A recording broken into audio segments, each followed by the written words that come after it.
An RCMP officer steps on the head of a handcuffed woman inside an apartment lobby. And in a hallway, a Mountie drags the same woman who is only partially clothed. This video now evidence in a lawsuit claiming police assaulted the woman during a mental health check. And good evening. Mi Jung is off this week. The RCMP is facing new allegations of excessive force against someone facing mental health challenges. This time, a Vancouver nursing student has filed a lawsuit, and as CTV Sinjin Alexander reports, video of the arrest is raising questions. Watch up the hallway, the door on the left. A Mountie emerges dragging a woman into the hallway. She's barely moving and is not wearing a shirt. Then, as others come and go, surveillance video shows the constable drag her through the lobby to the front door.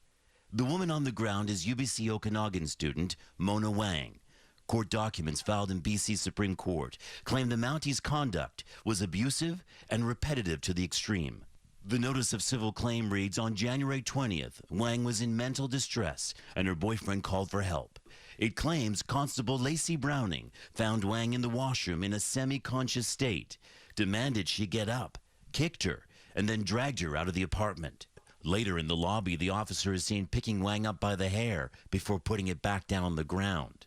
Earlier, when the student lifted up her head, the Mountie is seen pushing it back down with her boot.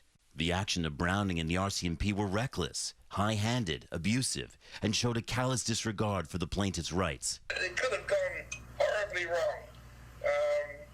As it was, it didn't go well. Criminology professor Rob Gordon says police should never go to mental health checks on their own. I mean, it's a muddled set of circumstances, all of which have to be resolved very, very quickly by the police officer. The RCMP has filed a response to the civil claim, arguing Wang had taken pills, was a danger to herself, the officer, and others. The defendant Browning did not act with malice and had reasonable and probable ground for the arrest. The plaintiff was behaving in a bizarre and erratic manner and was uttering statements asking to be killed. Wang and her lawyer say she was injured and humiliated during the arrest and are seeking punitive damages. Sinjin Alexander, CTV News, Vancouver.